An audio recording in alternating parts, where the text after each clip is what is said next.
परिवार को फंसाने का ही न प्रयास है जी। तो भारत के संवैधानिक अधिकारों को दबाने का प्रयास हमारा असफल होगा। वही लोग ये प्रयास कर रहे हैं, लेकिन किसी का प्रयास सफल नहीं होगा। भारत की जनता और बिहार की जनता अपने अधिकार को लेने के लिए कटिबद्ध है।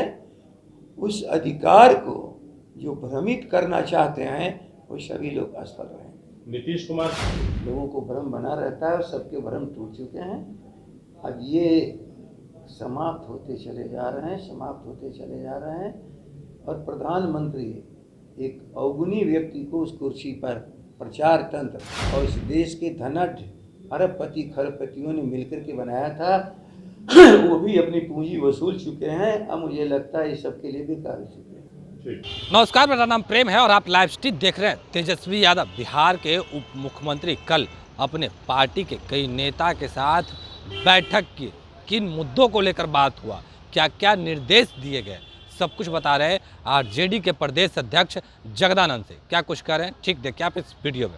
इस देश के उन्मादियों को कैसे शांत किया जाए और हजारों वर्ष नहीं कई शताब्दियों तक जिनका शोषण होता रहा, मानसिक, आर्थिक, सामाजिक, हर तरह से कैसे उसकी मुक्ति की जाए।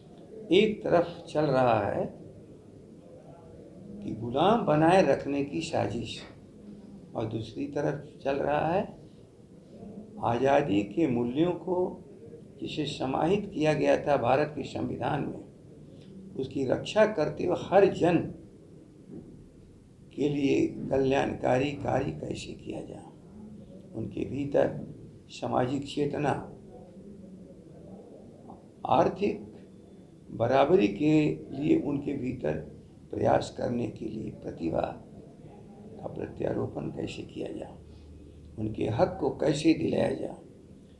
जिस दिन उनके हक मिल जाएंगे, भारत को दुनिया भर में हक मिल जाएगा, क्योंकि अपनी अधिकांश आबादी को धर्मांध लोगों ने गलत रास्ते पर सदा से डाला है। हम जब विश्वविद्यालय की बात करते हैं तो ये मंदिर की बात करते हैं। मंदिर आस्था का केंद्र है।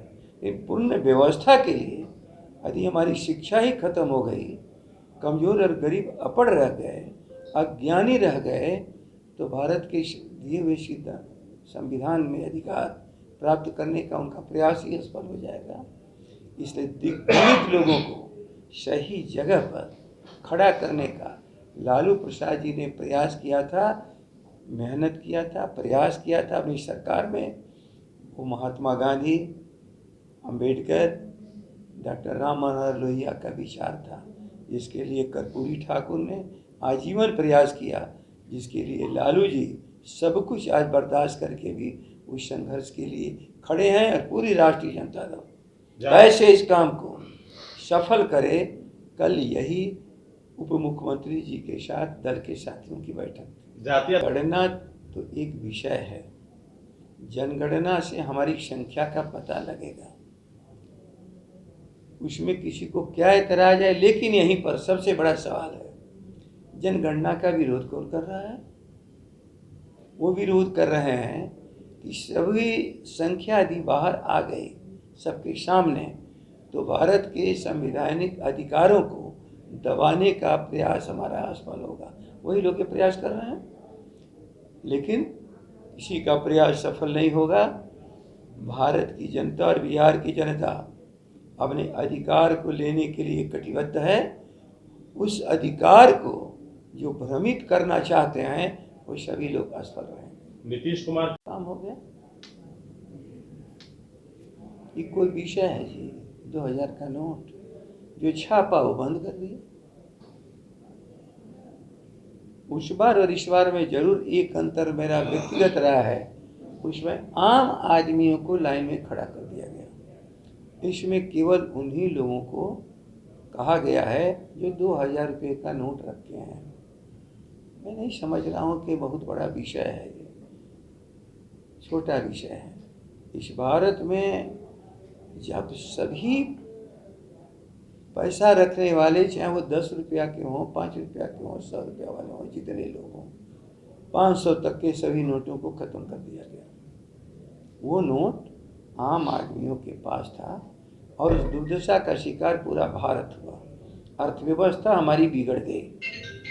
अब ये 2000 के नोट से थोड़े दिनों में ज़रा अध्ययन करके सभी लोगों को पता चलेगा। हाँ, लेकिन आम आदमी को शायद बैंकों में लाइन लगाने के लिए, बीमार होने के लिए, मर जाने के लिए कोई विवश नहीं कर सकता है। बाकी ये बड़े नोट वाले हैं तो जिनके पास होगा, आराम से उनका बैंकिंग सिस्टम से चलता होगा, अपने काम को कर लेंगे। और 2 महीने का शायद समय भी 2 महीने का मिल रहा है। सरकार ने जो सिद्धांत गढ़ा है, काले धन पर स्ट्राइक तो पहला बार हुआ ही नहीं, क्योंकि यदि काले धन पर स्ट्राइक रहता तो 1000 रुपये की नोट से छोटा नोट बनाया गया जाता, बड़ा नोट बनाया गया। वो भारत की जनता को तंग और तबाह। और ये भी था, मनमोहन सिंह ने कहा था 2% GDP में गिरावट आएगी। उस बढ़ान अर्थशास्त्री की एक एक बात सही साबित हुई। न उससे महंगाई घटी, न उसे काला धन वापस हुआ, न उसे उग्रवाद निकला, न उसे जिसको कहते थे ये जितने भी उग्रवादी हैं उनके हाथों से पैसा हम निकाल लेंगे, इनके उग्रवाद की क्षमता खत्म हो जाएगी। एक भी नहीं हुआ। सब बढ़ता गया, सब बढ़ता गया, सब बढ़ता गया और तबाह भारत हो गया। भारत को तबाह करने वाले लोगों ने अब इस बार एक नई बात लेके आए हैं। एक बात चर्चा हो रही है कि सर्जिकल स्ट्राइक किस पर? श्रम अपने ऊपर। सरकार, जनता और संवैधानिक संस्थाएं अलग अलग नहीं होती, अलग अलग नहीं होती। किस पर स्ट्राइक कर रहे हो? ये बात हमारी समझ में आज तक नहीं आता है। किस पर स्ट्राइक कर रहे हो? किसको दंडित कर रहे हो? 2016 में नोटबंदी करके प्रधानमंत्री जापान चले गए। कुछ दिनों तक लोगों को भ्रम बना रहता है और सबके भ्रम टूट चुके हैं। अब ये समाप्त होते चले जा रहे हैं, समाप्त होते चले जा रहे हैं। और प्रधानमंत्री एक अवगुणी व्यक्ति को उस कुर्सी पर प्रचार तंत्र और इस देश के धनाढ्य अरबपति खरबपतियों ने मिलकर के बनाया था। वो भी अपनी पूंजी वसूल चुके हैं। अब मुझे लगता है ये सबके लिए बेकार हो चुके हैं। ये तो पूरे परिवार को फंसाने का ही न प्रयास है जी। केवल एक बात के लिए कि जो कमजोरों की लड़ाई लड़ रहे हैं उनको विवश कर दिया जाए कि कमजोरों की लड़ाई से विरत हो जाए। दंगाइयों उन्मादियों के पास और कोई रास्ता नहीं है सिवाय इसके कि कोर्ट कचहरी ऐसी चीज़ों को उलझन में डाला जाए कि जो कमजोरों की लड़ाई लड़ रहे हैं वो लड़ न पाए, उनके पास समय न बचे। लेकिन लोग भूलें मत, भारत की जनता भी अब उनकी चुनौती बन चुकी है। दिग्भ्रमित लोग नहीं कर सकते हैं। क्या किया जाए? इन्हीं सारी विपरीत परिस्थितियों में कमजोर और गरीबों का नेतृत्व सदा से मेहनत परिश्रम किया है। गांधी जी का क्या दोष था? इनको गोली मार दी गई। तो ये देश के तो सामने है कि सावरकरवादी, गोलकरवादी ये कभी भी सही चीज़ों को, अच्छी चीज़ों को आगे बढ़ने नहीं देना चाहते हैं। इसलिए हम लोग घबरा नहीं रहे हैं। हम लोग के बहुत पुरखों ने शहादत दी है, फिर देखा जाएगा। ये शहादत का क्रम चलता रहेगा, कोई इसमें अब रुकने वाला नहीं।